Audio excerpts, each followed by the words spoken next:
ज्ञानी गुरु का पुरुषार्थ आखिर में फल ही जाता है। जब स्वयं आचार्य रघुनाथ जी दीपा माँ के भीतर के दीप को प्रज्वलित करने के लिए पधार जाते हैं। दीपा माँ आचार्य रघुनाथ जी का एक शब्द सुनकर इतनी ज़्यादा प्रभावित होती है, तेरा बेटा आगे जाकर पूरे विश्व का महाराजा बनेगा। यह बात दीपा माँ के दिल को अपील करने वाली बन जाती है। दीपा माँ तत्काल अपने कुल दीपक को आचार्य रघुनाथ जी के श्री चरणों में समर्पित करने के लिए तैयार हो जाती है। ज्ञानी गुरु इसको अपने जीवन की सबसे बड़ी सफलता मानना प्रारंभ कर देते हैं। जब ज्ञानी गुरु स्थानक में आकर आचार्य रघुनाथ जी की उपासना में विराजमान हो जाते हैं, तब आचार्य रघुनाथ जी ने प्रेरणा प्रदान की, देख भिखण, तेरी दीपा माँ के लिए तू ही एक जगमगाता हुआ दीपक था। कल संयम ग्रहण कर लेगा, फिर उस दीपक को हमेशा हमेशा प्रज्वलित रखने के लिए क्या उपाय कर रहा है तुम? यह प्रश्न ज्ञानी गुरु को सोचने के लिए मजबूर बना देता है। ज्ञानी गुरु अपने अंतःकरण की ओर लौटना प्रारंभ कर देते हैं। चिंतन का एक नया दौर है, यह प्रारंभ हो जाता है। मैं अपनी जन्मदात्री माता दीपा माँ के लिए ऐसी व्यवस्था करने का प्रयास करूं, मेरे पश्चात जीवन भर दीपा माँ को किसी के मुखारबिंद की ओर देखने का प्रयास नहीं करना पड़े, किसी के सामने हाथ फैलाने का प्रयास नहीं करना पड़े। यह मेरे को एक तरह से मजबूती के साथ कार्य है, प्रारंभ कर देना चाहिए। ज्ञानी गुरु का जीवन वापिस अध्यात्म से व्यवहार की ओर मुड़ना प्रारंभ हो जाता है। ज्ञानी गुरु का जीवन अध्यात्म और व्यवहार की एक तुलनात्मक कहानी के रूप में उभर कर आने वाली महत्वपूर्ण घटना है, वह बननी प्रारंभ हो जाती है। या तो व्यक्ति बहता है तो पूरा का पूरा अध्यात्म की ओर बहता है, या केवल व्यवहार के धरातल पर ही खड़ा रहता है। पर ज्ञानी गुरु की यह विशेषता थी, वो तराजू के चोटिये के समान हमेशा व्यवहार और अध्यात्म में संतुलन बनाकर अपने जीवन को आगे बढ़ाने का प्रयास करते थे।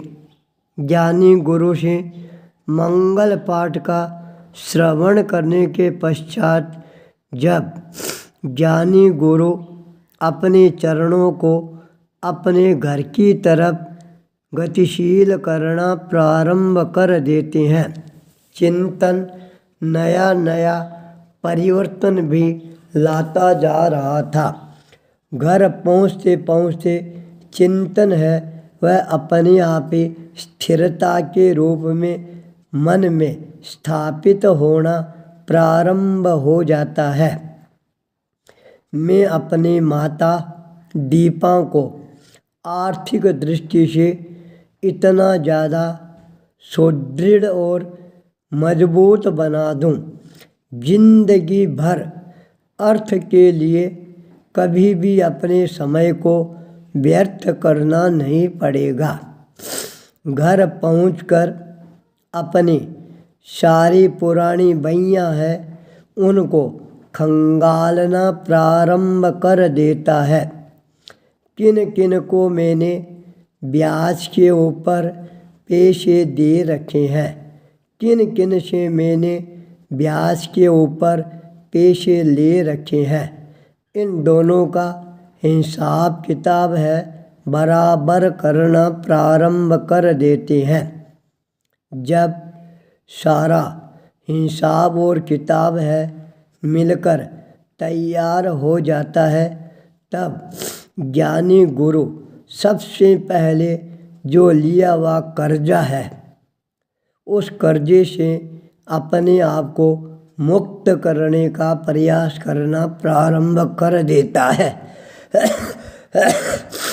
कहीं ऐसा नहीं हो दीक्षा लेने के पश्चात लोग ये कहे हमारे रुपये हैं वो भीकण खा गया है।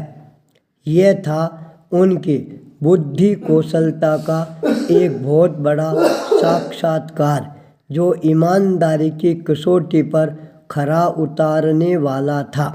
सबको बुलाकर पैसा वापस लौटाकर सबके चेहरे पर नई मुस्कान लाने का प्रयास करता है। उसके पश्चात जिनको पैसे ब्याज में उधार दे रखे थे उन व्यक्तियों से संपर्क स्थापित करना प्रारंभ कर देते हैं। एक एक व्यक्ति से संपर्क स्थापित करके जिनकी ब्याज सहित रकम देने की हैसियत थी उनसे ब्याज सहित रकम है वह वापस वसूलना प्रारंभ कर देते हैं। जिनकी हैसियत नहीं थी कि ब्याज सहित हम रुपये ज्ञानी गुरु को चुका सकते हैं, ज्ञानी गुरु ब्याज है वह माफ़ कर देते हैं। केवल मूल रकम है वही हस्तगत करना प्रारंभ कर देते हैं। कुछ व्यक्ति ऐसे थे जिनके पास के अंदर न तो मूल रकम देने के लिए थी और ब्याज का तो कोई नामो निशान भी नहीं था। उनकी गिड़गिड़ाहट को देखकर ज्ञानी गुरु उनको हिम्मत बंधाने का प्रयास करना प्रारंभ कर देते। तुम्हारे को डरने की घबराने की कोई ज़रूरत नहीं है। पैसा तुम अपने पास में रखो और अपने आप को आगे बढ़ाओ। जब तुम्हारे तकदीर अच्छे आ जाए, दो पैसे तेरे पुरुषार्थ से मिलने जल जाए, मेरी दीपा माँ को लाकर सहर्ष वह प्रदान कर देना। इतना कहकर उन लोगों को अलविदा कहना प्रारंभ कर देते हैं। धीरे धीरे ब्याज लेने वालों का काम है सारा निपटाना प्रारंभ कर देते हैं। अब जो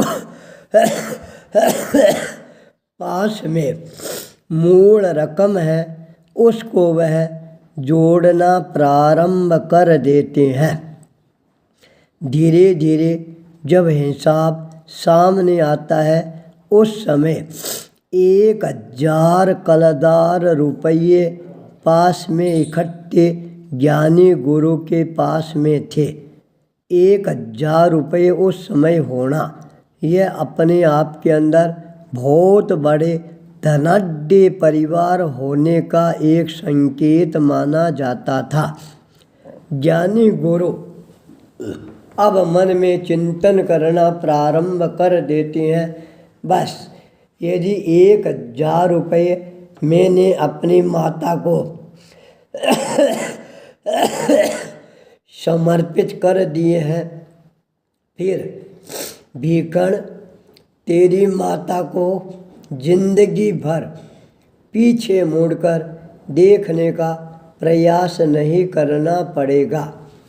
किसी के सामने जीवन भर हाथ फैलाने की जरूरत नहीं पड़ेगी।